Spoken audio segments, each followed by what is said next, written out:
Hello, I'm Patrick Moore. I'm Marlisa McLaughlin. I'd like to welcome you to Health Buzz. Perspectives on natural healing. Well, Marlisa, we have a wonderful show tonight, and I'm delighted that we have a special guest, Tricia McAvoy, who has just authored a riveting, stimulating book called One Woman's Path to Health. And it's a story about a young woman who was afflicted with some serious illnesses at a young age and fought them off, and following a natural journey and natural perspectives and things like that, was able to overcome them and become very successful. So before we go into that, one of the missions and purposes that Marlisa and I have developed for Health Buzz is to bring you different ideas in terms of the alternative media, different issues that are taking place all across America that affect our health. And in our last show, we talked about what was called the DARK Act, the Deny the Americans the Right to Know, which has to do with GMO labeling of food. Marlisa, all the activists around the country spoke up. They called their congresspeople, and just recently the Senate, by a very close vote, 49 to 48, defeated the act, which would have denied all Americans the right to know what is in their food. So it just shows what you can do if you have activism, if you have awareness, if you get out there and talk about it, that we should have the right to know what's in our food. Would you agree? Oh, absolutely. And one vote, right? One vote One difference. vote changed and you always history. say, my vote's not going to make a difference. So keep that in mind. Yeah, now all these companies that said, oh, it's going to be too expensive to label this and that, boy, they've all jumped into line. Campbell's, Mars, General Mills, and there'll be many others who are suddenly saying, oh yeah, we can label. Right. So Vermont was the first state coming into effect soon. This summer it'll come into effect, and hopefully this will change the outcome of the whole United States. Now, we're not per se against GMO or pro or this or that, but people should have the right to know. Good work for all you viewers out there who called your congressmen, senators, things like that. Well done. Yes. So you wanted to talk about an issue. Do you remember those commercials back when there was a child in a crib and there was lead paint on the wall, and there was a lot of talk and awareness about lead paint? Well, we've got recent reports about lead in water, Flint, Michigan. And disaster. so we'd like to talk today a little bit and tell you about becoming more aware about lead in water, having your water tested, knowing what it can do to you, how it afflicts you. And you probably haven't even thought about it if you're anything like some of us, myself included, that just assume certain public places have been tested, like your schools, and you may not know what is lurking in your water. So we just wanted to give you a little breakdown on what's been happening. You want to talk about, first of all, the effects of lead, Patrick? Yeah, lead is there's no minimal amount of lead that's acceptable, particularly for children, particularly the fetus and things like that. It is permanently damaging for brain chemistry, permanently. And the government has done a lot of things. In 1978, they passed the law where you can't have lead in the paint. We've done it with, gasoline and things like that. Pencils, graphite. Yeah, exactly. But toys from China, even though they're still showing up, actually, as it turns out. But, Flint, Michigan was a wake-up call because you have it's the water. So there are a couple places in the country, I'm surprised more people aren't looking at this, but in New Jersey, Newark, New Jersey, they've tested the water in 35 of the schools. 35 of the schools have tested positive in the drinking fountains already of the water fountains of these schools. And at the VA hospital, Veterans Administration Hospital in West Haven, someone just did a water test and it was filled with all kinds of nasty stuff right in their drinking fountains. So what I propose, and what I'm doing in my school in New Haven and Magnet School, I've talked to the principal and say, at minimum, let's test the water in our school and make sure it's safe for the students. And we're going to do another program on this, just devoted to 30 minutes on this, of what you can do and how you can start your own community organization to make sure every school in Connecticut is tested. And I guarantee there's at least one school in Connecticut where the kids are being poisoned, possibly. Right, because there's lead in that drinking fountain. And how does lead get into your water? There's a series of ways. First of all, lead has absolutely no biological benefit to your body. It won't absorb in your skin, so you can shower if your household is testing for lead in your water, which I thought was good. You can't boil it out of your water, so a filter is good, or even the little ones you can get in your water bottles would be good as a substitute if you're running out and you don't have your kitchen sink next to you, but you're drinking your water. It comes in through your pipes. If you scratch a Teflon pan, it's going to leak into your food. It's in the air we breathe, and it is in the food that we ingest. So lead is pretty much everywhere, and just be aware of that and take control of the things that you can take control of. for Yeah, lead. so we'll dedicate a whole show to this Yeah, we'll in get the back to that. very near future, because I think it's a profound issue, and particularly if it affects children. The last issue before we get to our guest is the new documentary film that's out called Vaxxed. From cover up to catastrophe. This is a documentary film, very well done, that was just censored. Robert De Niro brought it to his annual Tribeca Film Festival, and he was pressured so much by who knows whom, corporate interest who don't want this information out, pressured to take it off and not show it. And he has an autistic child, because Vaxxed is a documentary about what happened in August of 2014. Dr. William Thompson, 20-year scientist at the Center for Disease Control, finally came clean. He had a very guilty conscience that in 2004, all the clinical studies he was doing with his team showed that there was a strong association between the MMR vaccine, mumps, measles, rubella, and autism if you give it to a child before 36 months or less of age. Was that strictly more towards a male child? Well, or? the most poignant was African American boys had a 360% increase in autism if the vaccine is given before age 36. So what happened was a whistleblower, Dr. Thompson, said, we destroyed all that data. We shredded it. And he kept his own, and 10 years later, he came forward and said, I have a guilty conscience. I can't live with this anymore. People should know. So that's been taken up by Congressman Posey from Florida. And this film documents this, and it's hopefully now I can see if you go to Vaxxed, VAXXED, vaxthemovie.com, it's starting to spread into all these little alternative theaters, just like alternative media, these indie theaters and things like that. But this is a big deal, and corporate interests are trying to censor this film. Vaccine companies don't want you to know about it. So once again, it's our responsibility to have, in a First Amendment rights, to bring this information to the public. So it's called Vaxxed. Watch for it, or go online to vaxthemovie.com. We can even sponsor it in our local communities. There's a lot we can do, Yeah, as so long as once we know again, what's going on. So this is a good way to bring it to you, and gently and lightly, because a lot of things can be overwhelming. So just tuck it behind your ear and keep your eye out for that. Okay, so let's get on with our Yes, let's special bring our guest on. Go ahead, Patrick. You can introduce her. Okay, I get the pleasure. Tricia McAvoy. She has a new book out. It came out in February called A Woman's Path to Health. Why are we having trouble with that? I am. And we welcome you, Tricia. Thank you. Thank you so much. Yeah. Tricia has like a number of titles behind her. She is a yoga instructor, a Reiki practitioner, a Reiki master trainer. She has a beautiful yoga studio.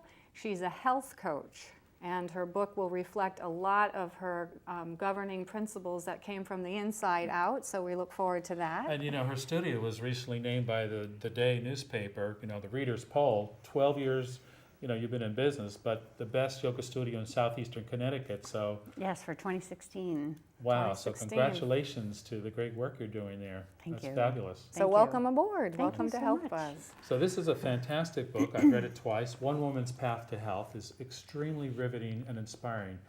At age 15, you were hit with rheumatoid arthritis, very rare, and then 2 years later, lupus. Astonishing, to be hit unfairly, I think, with these two. So what happened? Well, And that's what this book is about. That's How what did it's you about. overcome that? My path to health. Well, I denoted a lot of being a young person in our culture and how I had turned against myself in so many ways. And I was eating, mostly processed foods, boxes of cereal and TV dinners like a lot of us ate back then.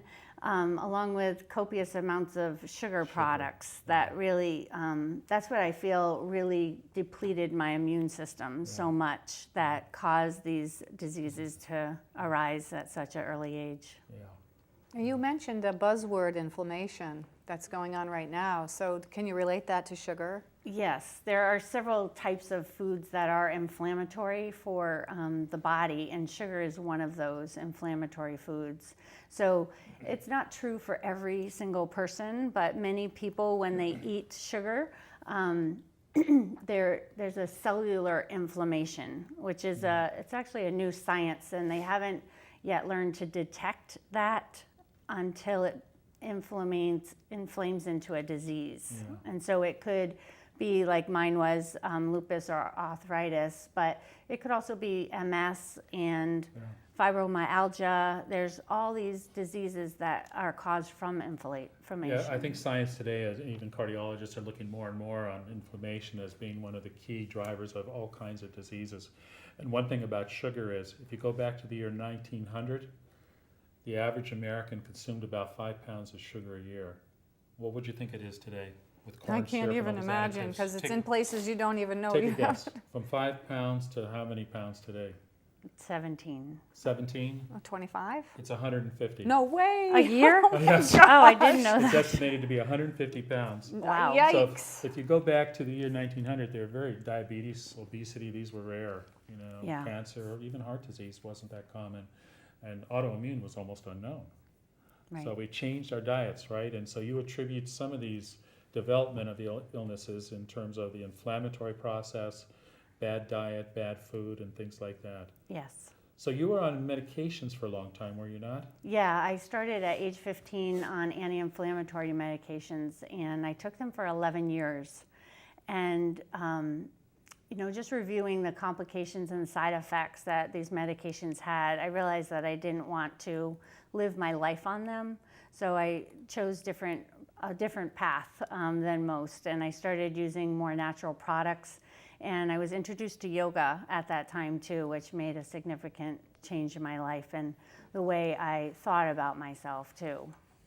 So is that how you broached the subject for yourself about becoming an instructor? Did that push you that way? Because your book really inspires people to find a leader or a support system of some kind, to find a group or a person who can take them down the path of their own choice, an individual path.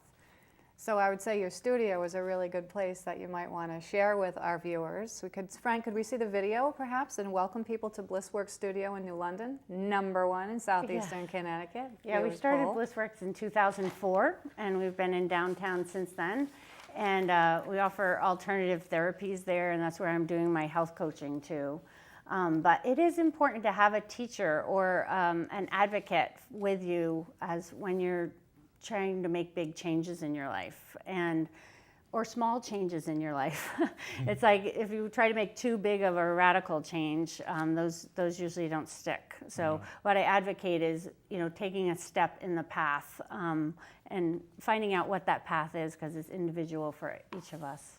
Yeah, I like how your book started out. The first quote, because I love the quotes. I love reading quotes before the writers. From Confucius, it doesn't matter how slowly you go as long as you do not stop. Yeah. So going slowly could actually give you some time to pause and really absorb what you've just been through. So I have a tendency to go really fast and intense through things. So slowing down, I liked that you were already setting the pace for me to really pay attention. Yeah.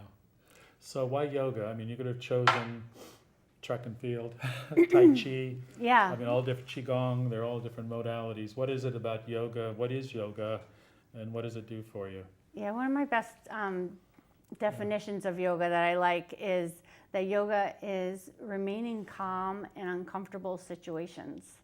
So even if you haven't practiced yoga, you can imagine you're in these different poses that you're not used to being in, and they bring up tensions in the body that you didn't even know were there. And it's how to actually rewire your brain to handle stress while you're in an uncomfortable situation. So it's what we practice on the mat helps us deal with life or cope with life in a different way. And I've noticed that myself through the years of practicing yoga. Things don't affect me the way that they used to in the past. So I've become more calm or more just aware, more sensitive, more compassionate. So it stretches the body, but I also feel like it stretches more of us, the spirit even. And encourages community. Yeah. That too. And you're talking about smiles and rewiring. So you have a little trick for us about what that Patrick and I just learned, and it's funny, but it really works. Trish, could you share that with us? What it is in reading this book, one thing that I really noticed was that you mentioned that you were walking around and people weren't smiling at you. I mean, a simple thing like that. And then you figured out, well, even if I fake it, or even if I do an exercise to try to smile, the world might change around me. Exactly. And you found that to be true. Oh, I've totally felt that. I remember feeling like, why isn't anybody smiling? Nobody smiles anymore. And then I realized I was the one who wasn't smiling. So I started a practice of just when I'm walking down the street or when I'm in the grocery store, just to smile just because. And that really started changing my perspective of life, because it's like I need to be the change. I'm not waiting for everybody else around me to change. And it changed my perspective, and just it actually makes us feel happier. Yeah. And so And rewiring. And even if you kind of fake it, kind of, you know, just force yourself to smile. Oh, yeah. It still works. And I know there have been scientific articles behind this. For sure. You know, We can even use a pen or a pencil if you put it in your mouth. Like there. Like that. Yeah. Until you have to grip the pencil as far in as you can. yeah? Oh. And that, if you hold that for 30 seconds, it actually makes your brain think that you're smiling. So it Oh. will lift your mood. Wow. So in 30 seconds, anybody sitting out there, you know, in your office or anything like that. Take a non-graphite pencil or your closest pen. Yeah, and just do the exercise. I mean, I wouldn't do it when Oh, people yeah. are watching you. You know, they're Unless pretty you want to silly. laugh too. Yeah, You can your boss is smile going to and come in laugh. and fire you or something. But you're saying I've that got a really hungry actually employee. changes your It does. chemical reactions in your brain. So your whole body, because you also said in the book, and I love that our cells are regenerating. And different cells in different parts of the body take certain lengths of time. And so you pose the question, so if we're not changing more where we want to, and our body can do that, what's the connection? What's the mind-body connection that we're missing? Yeah. Can you And speak to that? Sure. That goes back to the yoga as well, because it's like through this practice, many people think it's just about stretching, but really it's about creating relationship with yourself, and how it's our mind that really creates our reality. So everything starts on a more subtle level. Say when you come up with a good idea, and that idea has to be manifested into reality. And so how we think about ourselves is creating our own reality. So changing our minds about something first starts with awareness of what we're thinking. What are the things that we're repeating to ourselves all the time? And so for me, yoga has been the path that I've given myself to have quiet time, to actually pay attention to the meanderings of my mind, and then make the change to switch it from, oh, I keep repeating this to myself, it's not very effective, let me change my mind and choose to do something else. Even if I don't believe it, I just gonna brainwash myself into thinking a different way, and it actually works for the path to health. Do you have any mantras or sayings or things you repeat to yourself regularly or that I help? do, actually. One of my favorites is, I love my life. So that's a regular one. I repeat it over and over and over again. Yeah. And it really brings in the feeling of gratitude and appreciation. And another one I like to use is, I love you, thank you. I love you, thank you. And wherever your mind goes, you can offer that up and see how that feels. So if you're going through something wonderful and you say that, it makes you feel better. If you're going through something difficult, it lets you see the lesson of what is that bringing you. It's like being in gratitude, not resisting life. So if one were to go around and say, I love you, thank you, I love you, thank you, you're saying that to yourself, You're right? saying it to yourself, As yes. you walk around, things like that. Exactly. Do you find that anyone can benefit from that? I mean, because Oh, we have a for lot of sure. depression, anxiety out there. Yeah. There's a lot of people who are just not really happy. I think you mentioned in your book the number one challenge, self-love. Could you speak to that? Yeah. Yeah. So I do believe it's the way we think about ourselves. And so many people are taught that it's selfish to take care of yourself. And we're living in a new age now where we realize, you have to put the oxygen mask on yourself first, and then you're better able and capable of helping others around you. So the yoga for me has also brought me into that place of how to cultivate appreciation for life and not fight against what is in front of me. So it all sort of incorporates together, but it is a practice. It doesn't happen by saying a mantra one time. It's something that you cultivate through choosing having a bit persistence of moving in the right direction for yourself.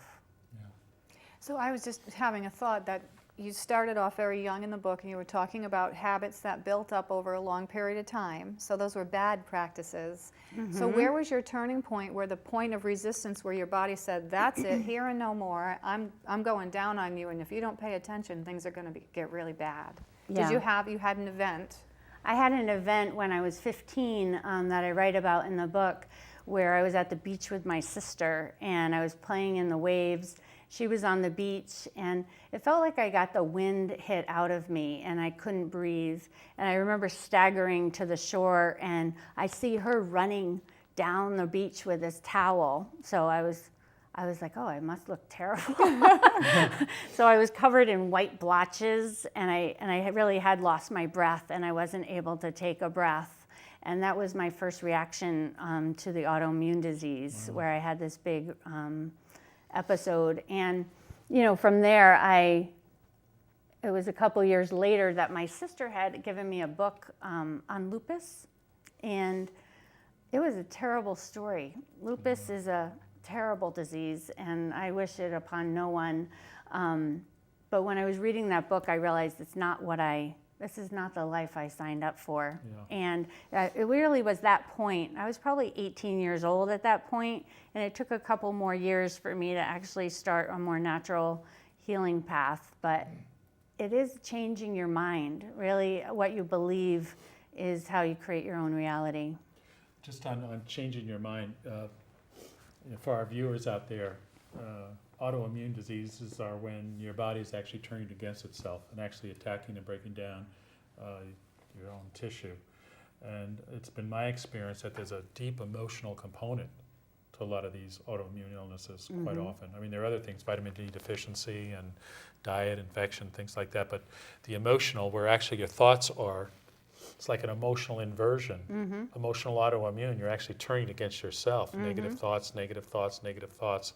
And it can set off the immune system, so it's attacking itself. Yeah. Would you agree? I would agree, and most people aren't even aware of what they're repeatedly thinking to themselves every day. Do you have any suggestions for people who aren't ready maybe to go into a yoga practice but want to become mindful about the tapes that run through that they may not likewise even know that's happening to them? Yeah, I cover it in my book. What I would suggest is even 5 minutes of sitting quietly. Yeah. So I set a timer on my phone, and so you don't have to worry about when that 5 minutes is. Sometimes 5 minutes goes by very fast, and other times it feels like an eternity. Yeah. So you can cover a lot, but making time, even that small amount of time, as 5 minutes is too much, just find 3 minutes to sit quietly by yourself where you're not being disturbed and breathe. And we can go over some breathing practices at the end as well. Well, that's a good idea. That's good.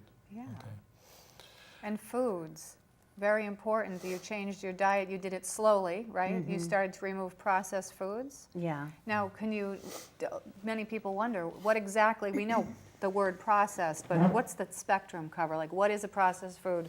For those of you who might think, well, gosh, is this processed? I don't know, because you're so used to eating things, you don't think about that often. So, yeah, I think of a processed food as something that comes in a box or a bag.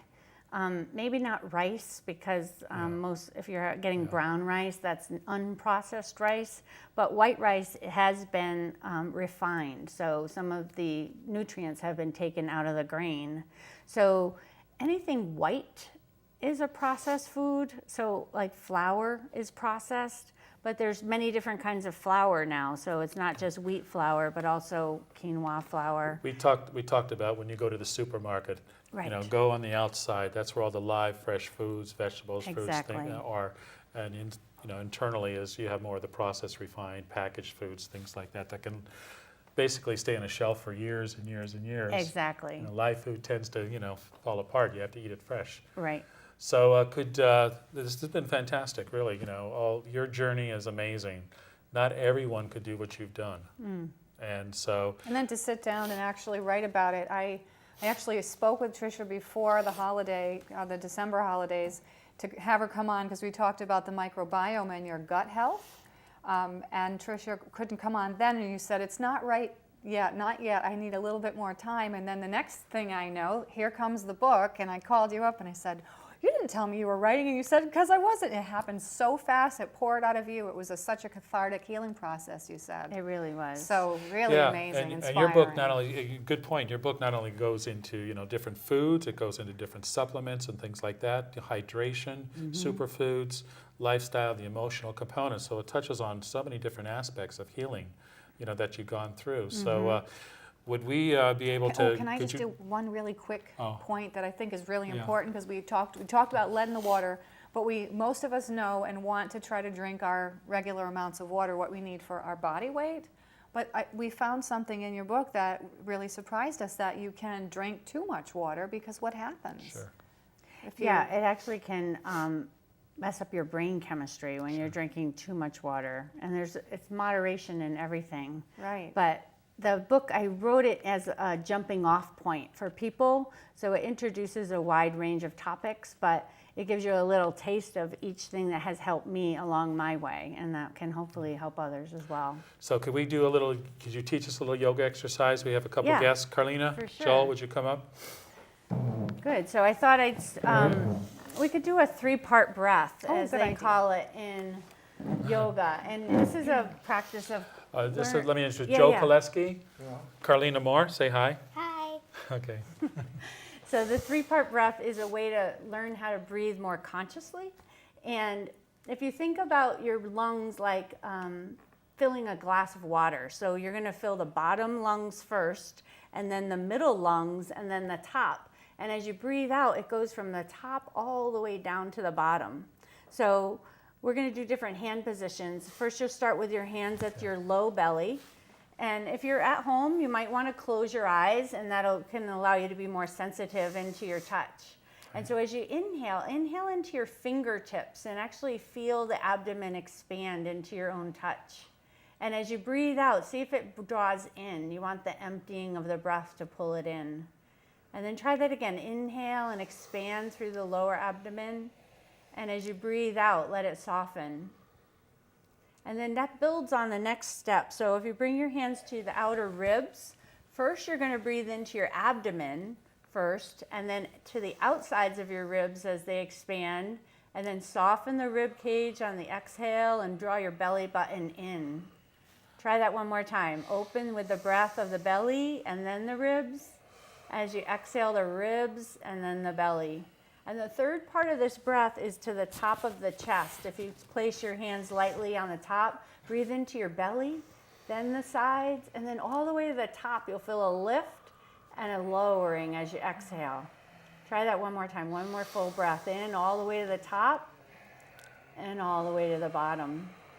And then release, and you can just let your natural breath resume. Can you visualize like a glass of water you were saying before? Yes, Like a glass of when you water breathe filling in, from you the fill bottom it up? to the top, and then you want to breathe out from the top to the bottom. Yeah. So really filling your body, so your body moves with your breath, is the best way to expand your breathing capacity. Okay. And this is actually the most natural breathing. It might feel very unnatural because we've conditioned and become adjusted to breathing shallow up here. Yeah. Right, but the baby's breath, when we're infants, newborn, our bellies swell and they go down like the rising tides. Right. So don't give up, because it will come. It's natural. It's going to be awakened again with Yeah. practice, just So a little Trish, bit. I want to thank you very much. Oh, thank Really, you. thanks Thanks so much for coming. for coming. And where can people get your book?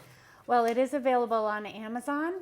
Just search for One Woman's Path to Health. And I also sell it at my yoga studio, Blissworks Yoga and Healing Arts in New London. Yes. Okay, fine.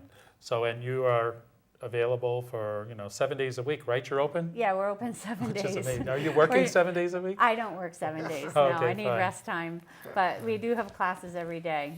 And you also have some wonderful ways to reach you through email as you finish chapters for specific titles of our topics. Exactly. Which I thought it was just it was so personal, and I had a great day. The day I finished this, I had the best day so far of 2016. Okay. Thank you very much. Thank you. Okay, well, I want to thank all our viewers and thank Trish and thank our little guest here. and Thanks so much, Marlisa, guys. my co-host. Thanks, Well Patrick. done, great show, and thank you to the viewers. Yes, thank you. See you and next time. Like us on Facebook and have a wonderful day. Thanks.